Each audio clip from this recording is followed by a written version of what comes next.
Thank you, Mr. Chairman. Lots of questions, try to get through as many of them as I can. Mr. Carmel, you support the Jones Act? Yes, Senator, I do. Thank you. And thank you for your vision for a maritime nation. You and I had a chance to talk about many issues related to that, shipbuilding, financing. We didn't spend as much time talking in my office, though, about workforce issues. And so I want to bring up, what do you think we need to do to deal with the serious shortage?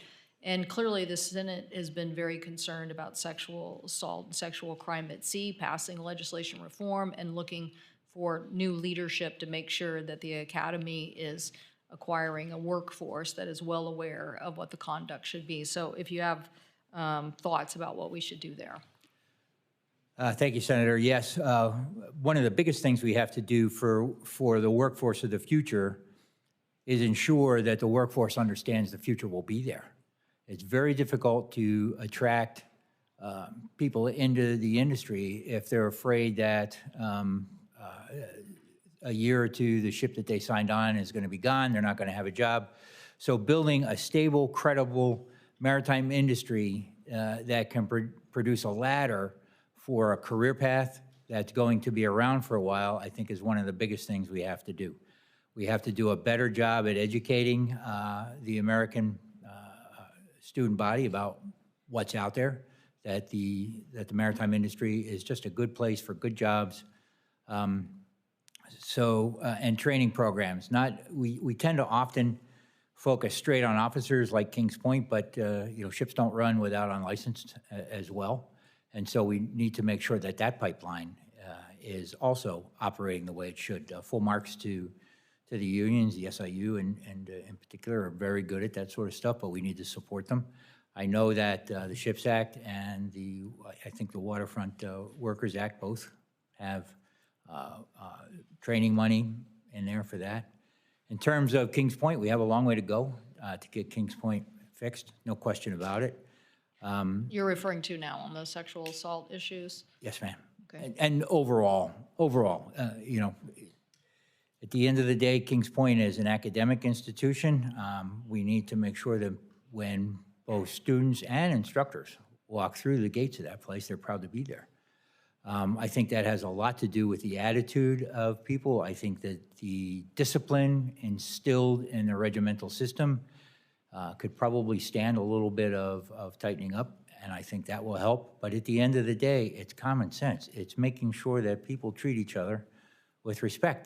That's not that hard of a concept, and I know it sounds stupid because we have had failures in the past, but we have to really hammer that home at sea, at shore, period. We'll look for your leadership on that. Dr. Petty, if you could comment on support for PAC-SURF, stock assessments, and a NOAA Organic Act. Yes, Senator, thank you for the question. First of all, stock assessment. That is a high priority for the administration, along with the executive order that prioritizes the stock assessment. I look forward to working with now confirmed Undersecretary Neil Jacobs on specifically implementing and making sure we have the resources and personnel to get those stock assessments done. Okay, PAC-SURF you support? NOAA Yes. Organic Act? Yes, absolutely, Senator. Looking forward to working with you on.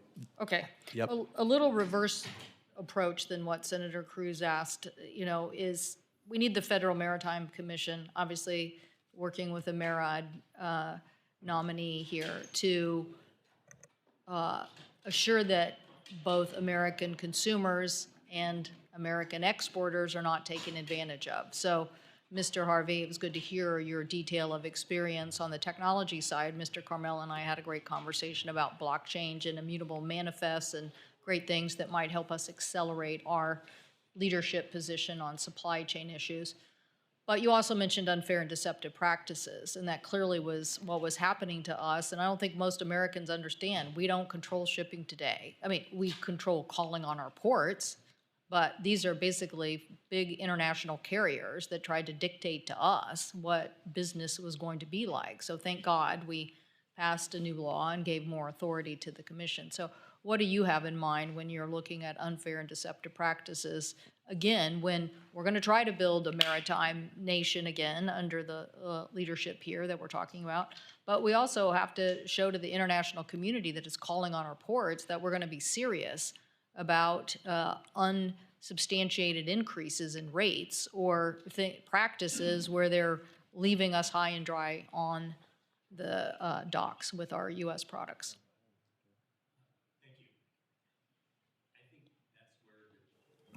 That's where the reviewing of the agreements, watching the alliances that operate to make sure that there aren't anti-competitive practices, because it's a unique, I'll use this word again, ecosystem in the maritime industry where there's very limited amount of providers and agreements that on one hand could be helpful to making the system more efficient and making capacity more available, but they're also very capable of becoming anti-competitive.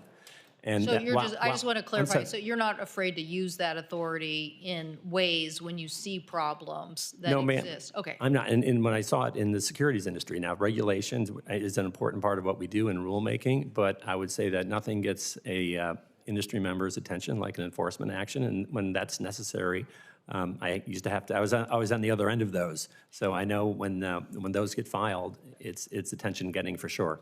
Great, thank you.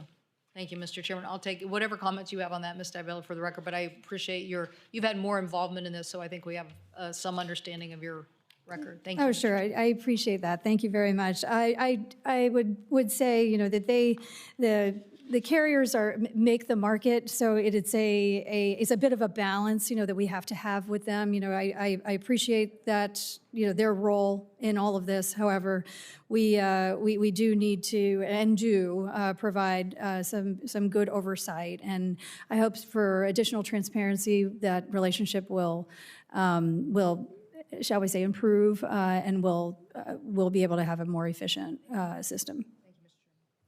Thank you.